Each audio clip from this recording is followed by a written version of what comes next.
हम कहते हैं बालक है नहीं, बालक प्रतिक्षण युवान हो रहा है, युवान प्रतिक्षण बूढ़ा हो रहा है, और बूढ़ा प्रतिक्षण आगे की तैयारी कर रहा है जैसा यहां पर क्या है। आप ये कैसे कह सकते हो नदी है? अगर नदी बह रही है तो है कहां? तो कुछ भी कल जो आपके पास जो चीज थी वो आज आपके पास नहीं है, आज जो है वो कल नहीं रहने वाली है।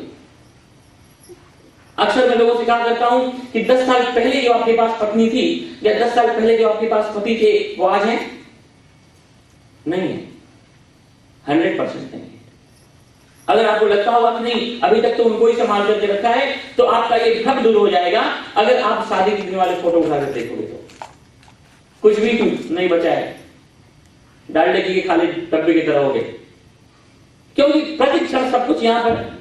ये जो स्किन आप देख रहे हो ना, 7वें दिन ये स्किन यहां पर होती ही नहीं है, प्रतिपल अंदर से नई स्किन आ रही है और पुरानी स्किन खत्म हो रही है, मर रही है। तो जो क्षण है, जो नष्ट होने वाला है, जो कुछ ठहरा हुआ नहीं है, कुछ रुका हुआ नहीं है, वो सब संसार है। संसार शब्द का संस्कृत में अर्थ ही होता है संसरति इति संसारा, जो सरकता जा रहा हो, सरकता जा रहा हो। गच्छति इति जगता, जो चला जा रहा हो, उसका नाम है जगत। एक बार अकबर ने कहा बिरबल से कि बिरबल कितना अच्छा होता कि ये सिंहासन, ये राज्य, ये सत्ता, ये मुकुट, ये संपत्ति किसी एक के पास ही होता। उसके कहने का मतलब था कि उसी के पास होता। बिरबल ने कहा महाराज अगर ऐसा नियम होता ना तो आपका नंबर ही नहीं लगता, ये तो ऐसा नियम नहीं, इसलिए तुम लाइन में लग गए। क्योंकि संसार की सच्चाई यही है, जो परिवर्तन है, जो बदलाव है, यही तो ब्यूटी है, यही तो सुंदरता है। वरना कल्पना करो कि छोटा सा बच्चा तोदरी भाषा में बोलता है अमृत बाल भाषण, 35 साल का हो जाए और वैसे ही बोलता रहे तो माँ बाप के लिए चिंता का विषय हो जाएगा। जो माँ बाप बचपन में 3 साल के बच्चे की तोदरी भाषा सुन कर भी खुश होते हैं। तो ब्रह्म तत्व कैसा है? ये तो अक्षरम, जिसमें कोई भी बदलाव नहीं है, जो नित्य है, जो शाश्वत है, जो सनातन है, जो कल भी था, आज भी है और आगे भी रहेगा। वो ईश्वर तत्व है, वो ब्रह्म तत्व है, वो परमात्मा तत्व है, वो आत्म तत्व है, वो प्रेम तत्व है, धर्म है, अध्यात्म है, सत्य है, ह्यूमैनिटी है। जो पदार्थ है, जो भोग है, जो संसार है, जो वस्तुएं हैं, जो पदार्थ की कोई भी चीज दुनियावी संसार में जो है कुछ भी ठहरा हुआ, स्थिर नहीं है, रुका हुआ नहीं है। सब कुछ यहां से निकलने वाला है, निकला जा रहा है।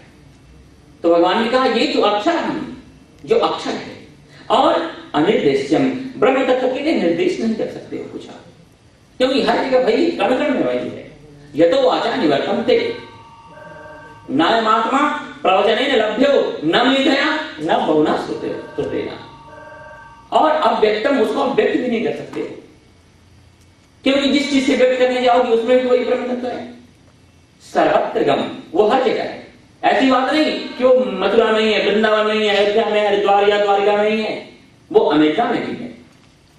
कोई भी ऐसी जगह नहीं है जहां पर कि वह परमात्मा, वह ब्रह्म तत्व नहीं है। भगवान के लिए केवल हमारे मन में बस प्यास होनी चाहिए, पीड़ा होनी चाहिए, भक्ति होनी चाहिए, इतना ही पर्याप्त है।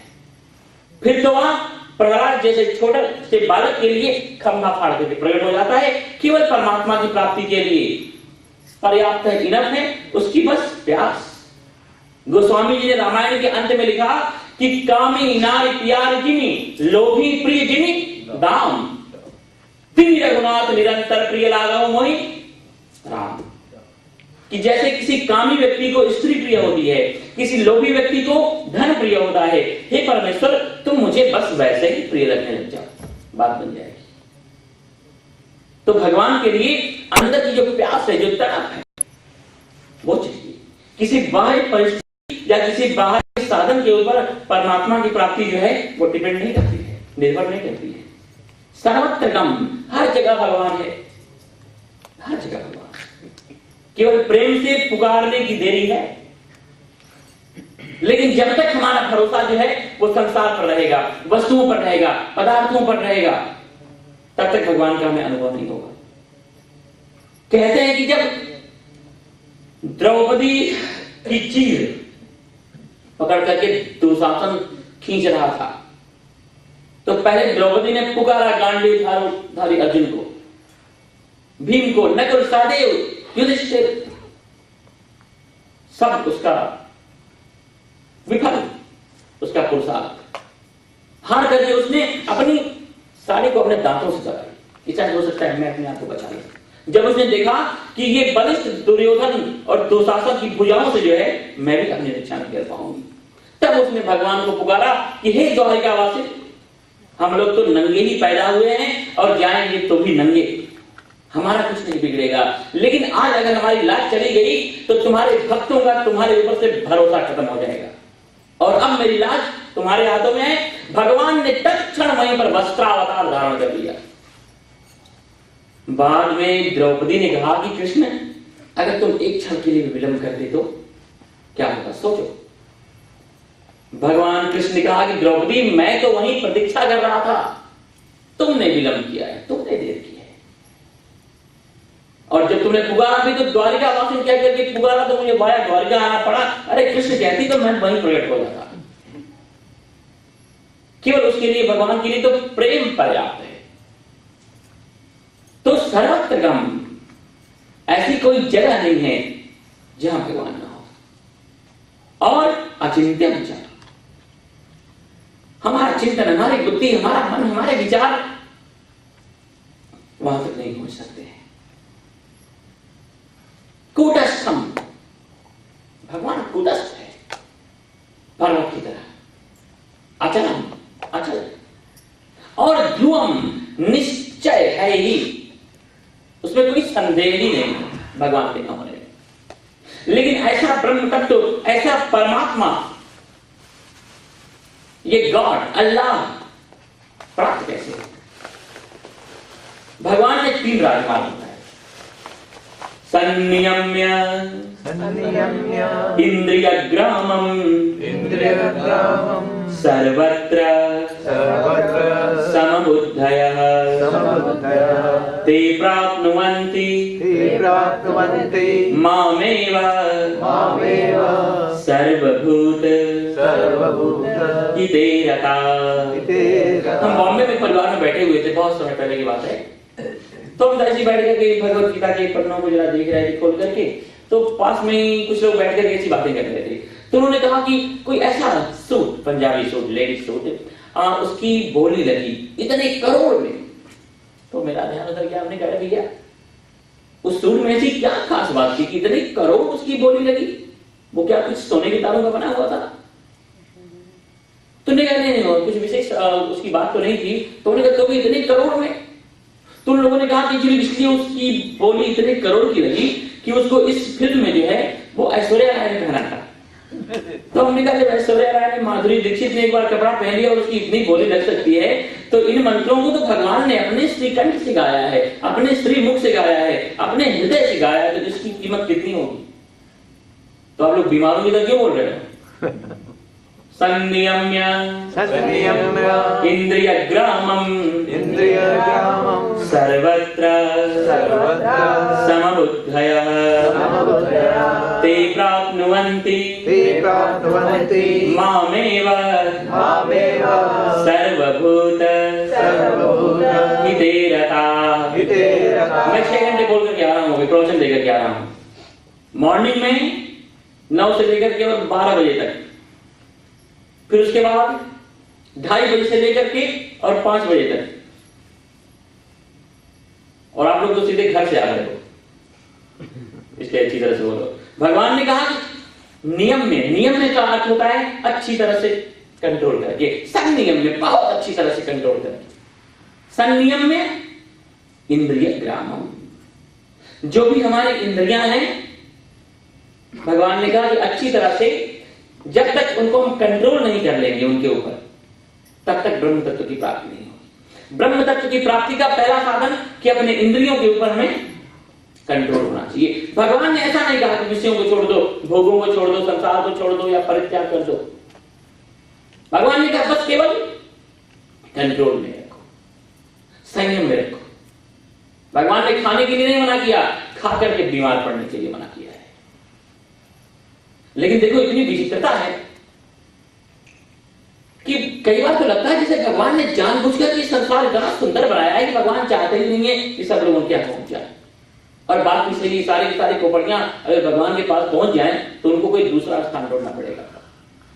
ऐसे ही स्वामी प्रवचन कर रहे थे, उन्होंने प्रवचन के आखिरी दिनों में कहा कि देखो अब मैं एक ऐसा मंत्र तुम लोगों को बताने जा रहा हूं कि जिस मंत्र के उच्चारण करने से ही आप लोग स्वर्ग में पहुंच जाओगे। बोलो किसको किसको स्वर्ग में जाना है? सभी लोगों ने अपने दोनों हाथ ऊंचे किए। वहां पर एक बहन बैठी हुई थी, लेकिन वो चुपचाप बैठी ही रही। तो महाराज ने कहा कि मैं तुम्हें स्वर्ग में नहीं जाना है। उस बहन ने कहा कि नहीं स्वामी जी, अगर ये सारे लोग स्वर्ग में चले गए ना तो हमारा मोहल्ला ही स्वर्ग हो जाएगा, मुझे जाने की जरूरत नहीं पड़ेगी। तो भगवान ने कहा कि संयम में इंद्रिय ग्राम। देखो कई बार सोचने पर लगता है कि संसार के जितने भी भोग है ना वो जीवन निर्वाह के लिए ही तो है। अब भोजन है, हमारा शरीर स्वस्थ रहे, हर चीज। लेकिन भगवान ने इन विषयों में, इन पदार्थों में, इन वस्तुओं में इतना स्वाद, इतना टेस्ट क्यों डाल दिया? शायद वो हमें टेस्ट कर रहे हैं। देखो क्रिकेट का खेल आप लोग देखते होंगे ना, क्रिकेट में जो वो बल्लेबाज होता है वो अकेला ही होता है, लेकिन उसको आउट करने वाले कितने होते हैं? 11 होते हैं। तो हमारे जो 11 इंद्रियां हैं ना वो हर तरफ से हमें आउट करने के चक्कर में लगी हुई है। इसमें कोई समझदार बुद्धिमान व्यक्ति अगर शिक्षा ना दे तो ये खेल जीत जाएगा। संयम में इंद्रिय ग्राम। 250 साल पहले वो गालिब लिख करके गए, आज होते तो ना जाने पता नहीं क्या कहते। 250 साल पहले उन्होंने कहा कि हजारों ख्वाहिशें ऐसी कि हर ख्वाहिश पे दम मिले। सभी लोग आपको भोजन करने के बाद ही कहते हुए दिखाई पड़ेंगे, अरे आज तो बहुत ज्यादा खा लिया, लेकिन पहले विचार किया होता तो वो पहले विचार ही नहीं आता है। बड़ी बहुत ही मुश्किल बात है। देखो जब तक ये जीवन समझ में आता है ना कि जीवन क्या है, तब तक जीवन पूरा हो गया होता है। संयम में इंद्रिय ग्राम। भगवान ने कहा कि चोरी हो उसके बाद जगो, उसके बाद फिर पहरा देना शुरू करो, उससे पहले कि लुटने से पहले जग जाओ। सब कुछ लुटा के होश में आए तो क्या हुआ? संयम इंद्रिय ग्राम। जितनी भी इंद्रियां हैं थोड़ा उनको कंट्रोल में, डोंट डू ओवर। कहीं पर भी अति मत करो, अति सर्वत्र वर्जयेत्। संयम में इंद्रिय ग्रामम सर्वत्र समबुद्धया। जो हर जगह उस परमात्मा का ही दर्शन करता है।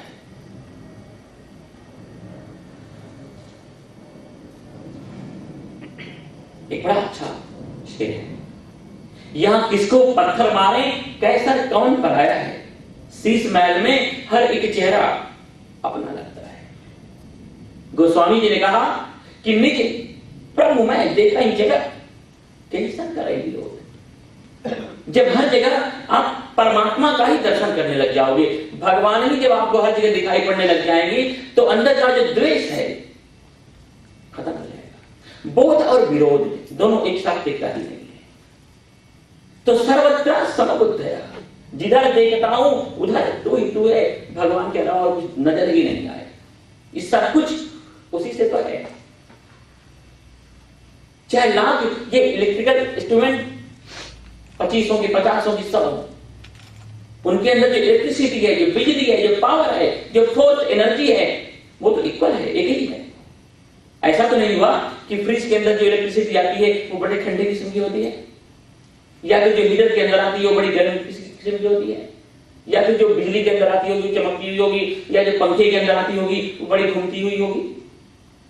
वो तो उस यंत्र के स्वभाव अलग अलग होने की वजह से हमें उन्हें अलग उनका आभास होता है, लेकिन जो पावर है, जो इलेक्ट्रिसिटी है, वो तो सेम है, इक्वल है हर जगह।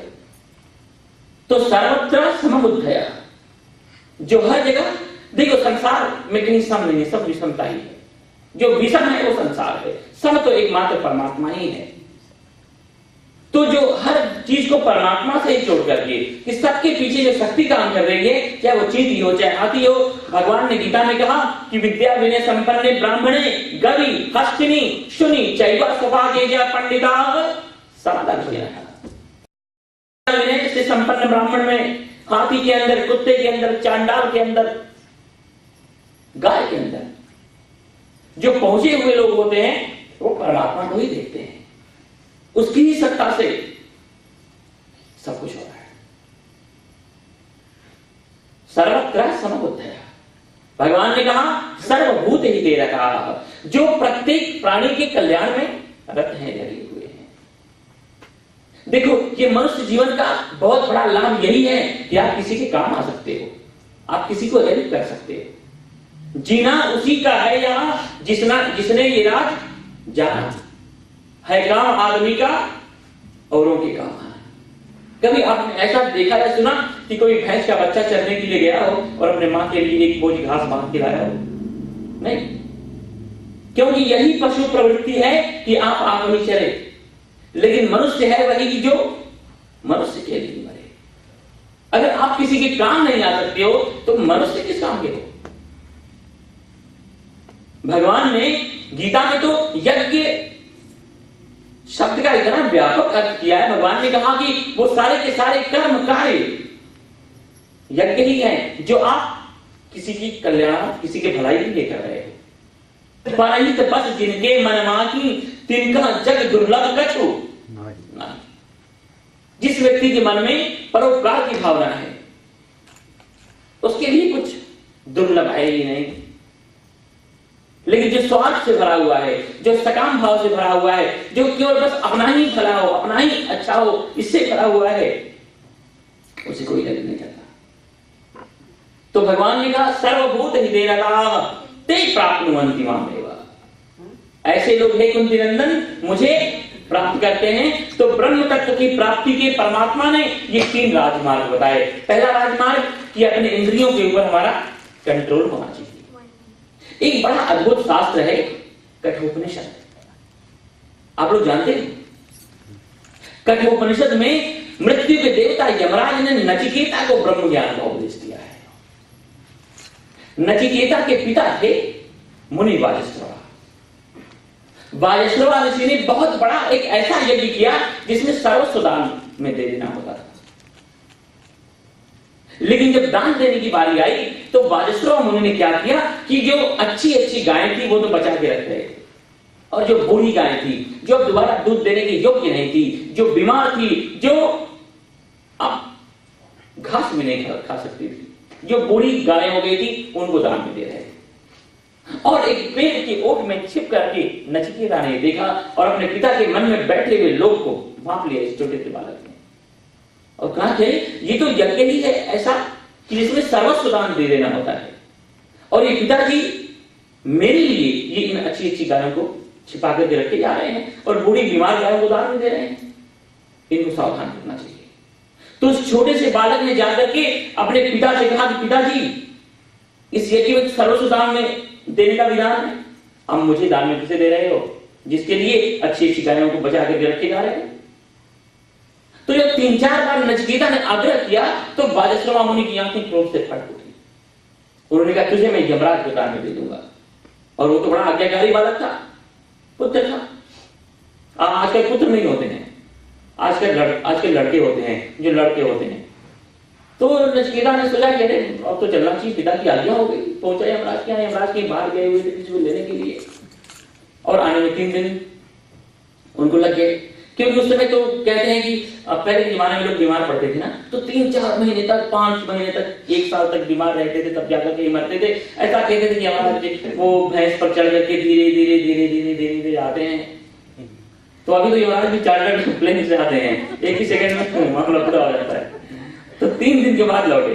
तो जो अपने घर में आए उनकी पत्नी ने कहा कि नहीं, भारत से जो है एक ऋषि कुमार, एक ब्राह्मण बालक आकर के 3 दिन से पड़ा हुआ है, पहले चाय पानी करने से पहले जाकर उसको मिलो, नहीं तो बड़ा पाप लगेगा।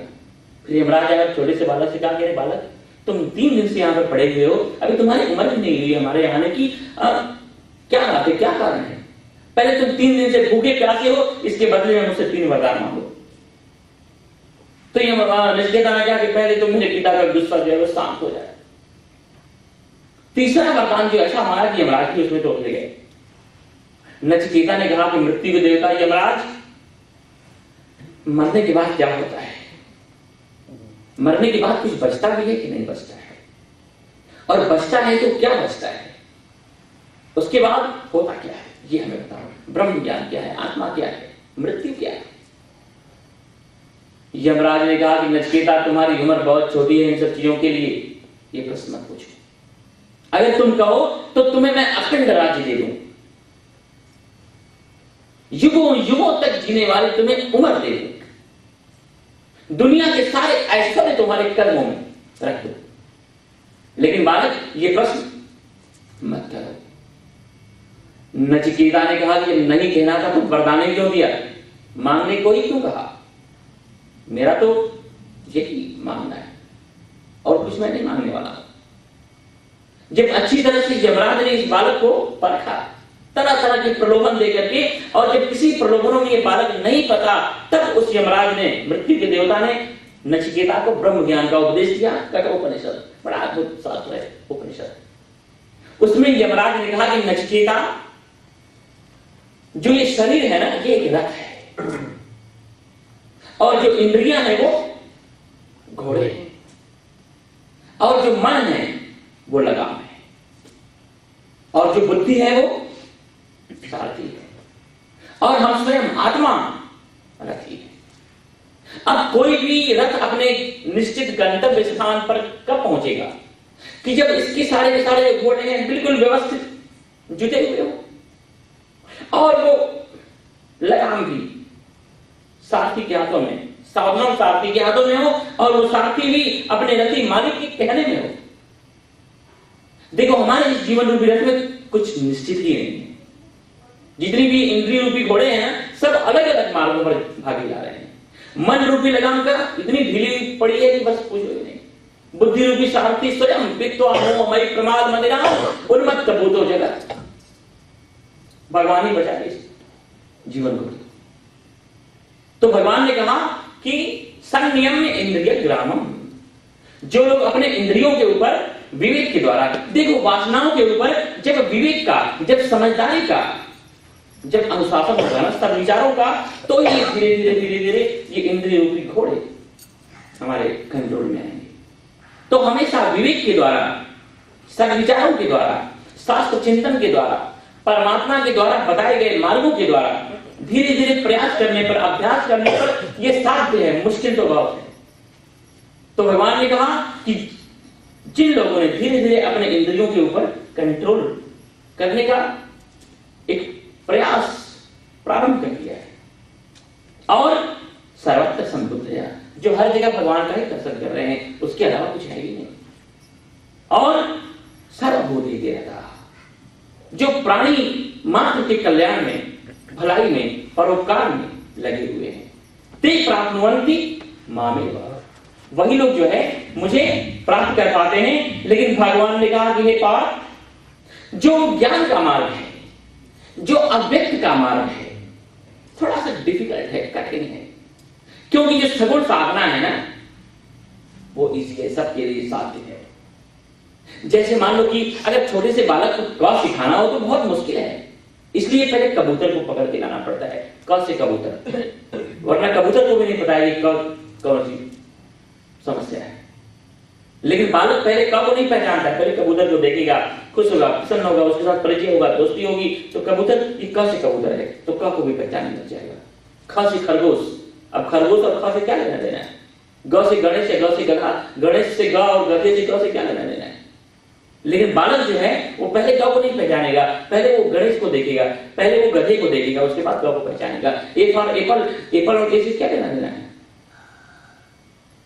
तो इसी तरह से जो है, जो अव्यक्त तत्व है, जो ब्रह्म तत्व है, जो निर्गुण तत्व है, जो निराकार तत्व है, बड़ा मुश्किल है उसके अंदर मन को लगाना। छोटे से बालक को अगर सुगंध के बारे में बताना हो तो कैसे बता पाओगे, लेकिन एक फूल उठाकर के उसे दिखा दो, वो समझ जाएगा। तो जो सगुण की साधना है, ये वैसे ही है जैसे कि प्लेन उड़ान भरने से पहले रनवे 8-10 किलोमीटर का करता है, लेकिन वो प्लेन दिन भर रनवे ही करता रह जाए और उड़ ही नहीं तो अच्छी खासी लग्जरीज बस बनने के रह जाएगा, प्लेन नहीं रहेगा। प्लेन तो इसलिए है कि 8-10 किलोमीटर का रनवे करके उसको उड़ना होता है।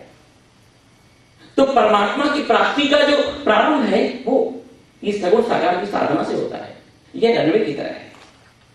लेकिन हमारा प्लेन भी अगर जीवन भर यही हम अपनी पूरी कर दें तो भी वो उसी प्लेन की तरह हुए जो उड़ा ही नहीं। जिस भगवान को आप इस प्रतिमा में देख पा रहे हो, इस मूर्ति में देख पा रहे हो, अब उसी भगवान को हर जगह देखना है। कितनी विचित्र बात है कि इंसान के द्वारा बनाई गई पत्थर की मूर्ति में आप भगवान को देख ले रहे हो, लेकिन भगवान के द्वारा बनाई गई इस इंसान की मूर्ति में आप भगवान को नहीं देख पा रहे हो और उनकी निंदा करते हो, हर्ट करते हो, नफरत करते हो, घृणा करते हो। तो इसी परमात्मा तत्व को, इसी सब तत्व को, जिसको कि एक हम पिक्चर में देख ले रहे हैं, जिसको कि एक पत्थर की मूर्ति में जिसका हम दर्शन कर पा रहे हैं, अब उसी तत्व को हर जगह देखना है, एवरीवेयर। उसी की सत्ता है, उसी की शक्ति है। ये बादल किसके डर से भागे जा रहे हैं? ये समुद्र किसके इशारों पर उमड़ रहा है? ये हवाएं किसके संकेत पर चल रही है? ये पूरा का पूरा ब्रह्मांड देखो आप, न जाने कितने खरब इसमें ये ग्रह नक्षत्र हैं और कोई भी ठहरा हुआ नहीं है, सभी घूम रहे हैं, सभी एक दूसरे का चक्कर लगा रहे हैं, फिर भी आज तक किसी से एक दूसरे की टक्कर नहीं हुई। अरे डॉक्टरों को अभी इस शरीर का भी वो अंत नहीं पा सके हैं। ये दिल धड़क रहा है, लेकिन कौन धड़का रहा है उनको भी नहीं पता चल रहा है। अभी आज तक कोई ऐसा विज्ञान डेवलप नहीं हुआ जो रोटी में से खून बना दे, जो घास में से दूध बना दे। क्या प्रकृति की छटा है। तो भगवान ने कहा पार्थ अर्जुन, इस मंत्र को एक बार जरा हम लोग बोल लें। क्लेशोधिक तरस्तेषाम् अव्यक्त आसक्त चेतसाम् अव्यक्ता हि गतिर्दुःखम् देहवद्भिः अवाप्यते। परमात्मा ने कहा क्लेशा अधिक तरस्तेषाम् अव्यक्त आसक्त चेतसाम, जिन लोगों ने अपने चित्त को, अपने मन को, अपने दिलो दिमाग को, अपने हृदय को अव्यक्त के अंदर, निर्गुण के अंदर, निराकार के अंदर आसक्त किया है, लगाया है, उनके मार्ग में थोड़ा सा बड़ा क्लेश है, कठिनता है, मुश्किल है, परेशानी है। क्योंकि अव्यक्ता ही गति दुखम, अव्यक्त की जो गति है, अव्यक्त का जो मार्ग है ना, बड़ा दुख पूर्वक प्राप्त किया जाता है।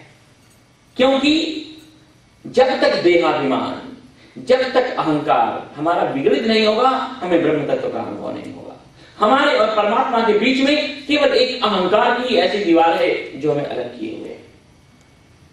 अगर ये अहंकार की दीवार टूटे, अगर ये देहाभिमान जाए, तो फिर तो भगवान का निवास तो हमारे हृदय में ही है। अयम आत्मा ब्रह्म अहम ब्रह्मास्मि, अयम मैं हूं भगवान। तो अर्जुन ने कहा कि तो फिर क्या करना चाहिए?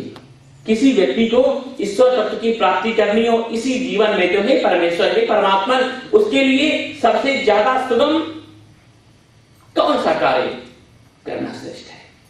भगवान ने इतना अद्भुत मार्ग बताया कि कोई भी व्यक्ति किसी भी देश, परिवेश, हालत, कंडीशन में क्यों ना रह रहा हो, इसके द्वारा सहज में ही वो ईश्वर तत्व को अपने अंदर प्रकट कर सकता है। लेकिन उसकी चर्चा हम कल पे लिए जा रहे हैं। यहाँ पर हमारा समय एग्जैक्टली पूरा होने से भी थोड़ा सा आगे बढ़ गया, तो आप सभी लोगों को करोड़ों धन्यवाद देते हैं। बोलने में क्या कंजूसी करनी, तो कोटि से धन्यवाद के साथ कल का जो हमारा समय होगा, क्योंकि कल भी हमारा 2-3 प्रवचन है। कल एक तो एक परिवार में है, उसके बाद ढेर सारे बच्चों ने, यंगस्टर्सों ने एक ऐसा क्वेश्चन आंसर का प्रोग्राम रखा है जिसको एक पिकनिक का रूप देकर के, जो एक विलेज एलिजाबेथ है, तो सारे बच्चे वहां इकट्ठे होंगे और ढेर सारी फैमिलीज भी वहां आएंगी, पोटलक की तरह खाना वाना लेकर के, और वहीं हम लोग वृक्षों के नीचे बैठेंगे और क्वेश्चन आंसर चलेगा 3-4 घंटे तक। तो खास करके तो गुरु पूर्णिमा के ऊपर ये पूरा का पूरा कार्यक्रम रखा गया है कि जीवन में गुरु की आवश्यकता है, नहीं है, कितनी है, गुरु होता क्या है, गुरु की पहचान क्या है, गुरु किस समय कब कैसा करना चाहिए, किस तरह से असली गुरु कौन है, नकली गुरु कौन है। तो इसके ऊपर ही लंबी चौड़ी चर्चा है और सब बच्चों के द्वारा। इसमें से भी किसी का मन हो आने का उसमें, तो आप लोग भी आ सकते हो। और फिर शाम को तो यहाँ पर प्रवचन है ही, और इसके बाद भी किसी को मुझसे मिलना हो, पूछना हो, जानना हो, तो आप लोग डायरेक्ट मुझसे बात कर सकते हो। और हमारी एक वेबसाइट है, उस पर भी जा सकते हो, उस पर हमारा वीडियो ब्राउज़र भी है और सारी और इन्फॉर्मेशन है। उस पर मैं पढ़ाता हूँ, एक पेज है टीचिंग ऑफ लाइफ करके। तो जीवन के लिए क्या क्या जरूरी है शास्त्रों में से निकाल करके और मैं उसमें रखता जाता हूँ। अभी बड़ा अच्छा एक चैप्टर उसमें डाला है फ्रेंड के लिए, मित्र के लिए, कि अच्छे मित्रों की पहचान क्या है और किसके साथ फ्रेंडशिप करनी चाहिए, किसके साथ फ्रेंडशिप नहीं करनी चाहिए, कैसे लोग फ्रेंड भी हो गए हैं तो जल्दी से निकल जाओ उनको छोड़ करके, और कैसे लोगों को कभी नहीं छोड़ना चाहिए। तो बड़ा अच्छा चैप्टर डाला है, वो पढ़ने जैसा है, तो उस पर भी आप लोग जाना। और खास करके किसी को भी कुछ भी पूछना हो तो हम आपके लिए यहाँ पर आए हुए हैं। वेलकम, स्वागत है आपका। तो एक मंत्र बोल करके उसके बाद इसको आगे विराम देंगे। सर्वे भवन्तु सुखिनः, सर्वे भवन्तु सुखिनः, सर्वे सन्तु निरामयाः, सर्वे सन्तु निरामयाः, सर्वे भद्राणि पश्यन्तु, सर्वे भद्राणि पश्यन्तु, मा कश्चित् दुःखभाग् भवेत्। दुःखभाग् भवेत्। ओम शांति शांति शांति। अगर किसी को योगा प्राणायाम इत्यादि में भी इंटरेस्ट हो तो एक्चुअली हम सिखाते हैं, लेकिन अभी कल तक तो फुर्सत नहीं मिलेगी क्योंकि दिन भर हमारा बिजी है। सोमवार से अगर आप लोग प्रातः काल का 1 घंटे का समय निकाल सकते हो तो हमने कुल 20 एक्सरसाइज सेलेक्ट किया है। ब्रेन की एक्सरसाइज है जो भी मार्केट में किसी के पास में नहीं है। और एक्चुअली हमारे ब्रेन में 32 बिलियन नॉलेज के सेल्स होते हैं। और शरीर विज्ञान का ऐसा नियम है कि किसी भी अंग से आप काम न लो 8-10 साल तक, तो उसके बाद के वर्षों में वो अंग काम करना ही बंद कर देता है। तो हम लोग इस ब्रेन का 2-3% ही इस्तेमाल करते हैं और सारा का सारा पड़ा निष्क्रिय हो जाता है।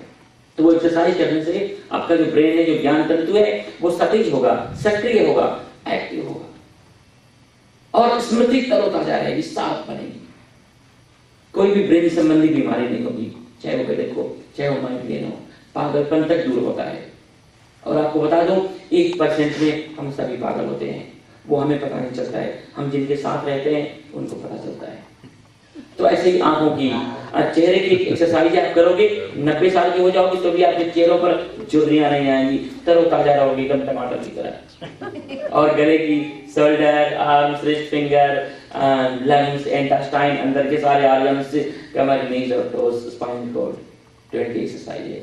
अभी तो उसमें से भी चुन करके हमने 5 कर दिया है कि अगर आपके शरीर में ये दिमाग ठीक से काम करता रहे, उसके बाद लंग्स ठीक रहे, सिस्टम, स्टमक का अगर अच्छा रहे, जॉइंट्स और स्पाइनल कोड की कोई प्रॉब्लम नहीं है, तो 5 एक्सरसाइज चुना है।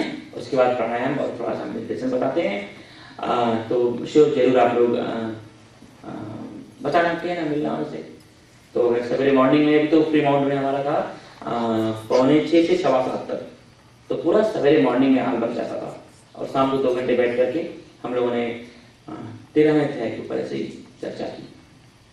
तो असल में वहां तो हम बहुत वर्षों से आ रहे हैं, इसलिए सहज में ही लोग जाकर इकट्ठे हो जाते हैं। इस तरह हमारा भी परिचय नहीं है, लेकिन धीरे धीरे परिचय होगा तो धीरे धीरे और भी अच्छा होगा। बालमुकुंदम हरे हरे परमानंदम हरे हरे, बालमुकुंदम हरे हरे परमानंदम हरे हरे, बालमुकुंदम हरे हरे हरि गोविंदम, बालमुकुंदम परमानंदम हरे हरे, हरि गोविंदम बालमुकुंदम परमानंदम हरे हरे, परमानंदम हरे हरे, बालमुकुंदम हरे हरे, परमानंदम हरे हरे, बालमुकुंदम हरे हरे, हरि गोविंदम बालमुकुंदम परमानंदम हरे हरे, हरि गोविंदम बालमुकुंदम परमानंदम हरे हरे, बालमुकुंदम हरे हरे, परमानंदम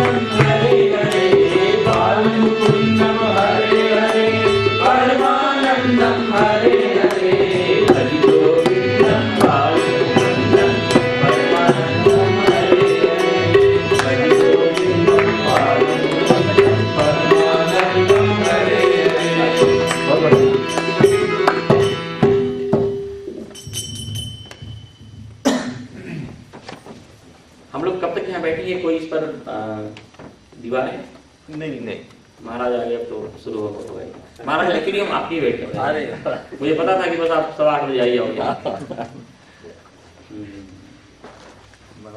और आपके आने के लिए हमने धुन भी बोल दिया, शायद तब तक तो आप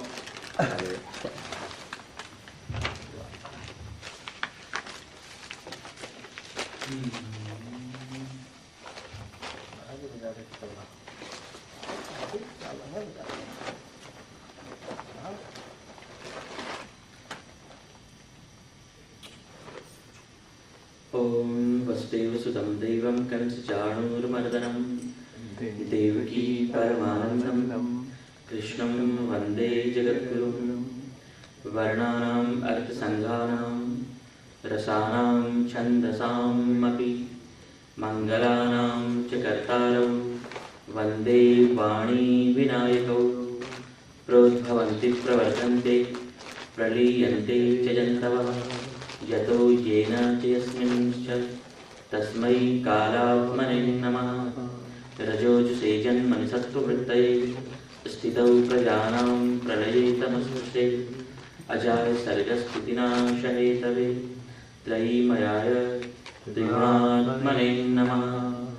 शान्ताकारं भुजगशयनं पद्मनाभं सुरेशं विश्वाधारं गगनसदृशं मेघवर्णं शुभांगं लक्ष्मीकान्तं कमलनयनं योगिभिर्ध्यानगम्यं वन्दे विष्णुं भवभयहरं सर्वलोकैकनाथम्।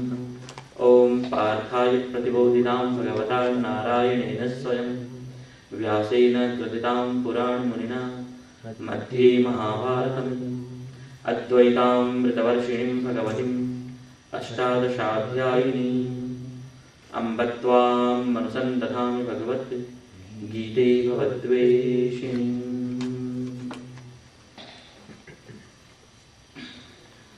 नित्य की भांति आज भी अपने मन, बुद्धि, वाणी, विचार तथा अपने जीवन को और भी अत्यधिक पवित्र बनाने के लिए कुछ मंत्रों का उच्चारण करेंगे।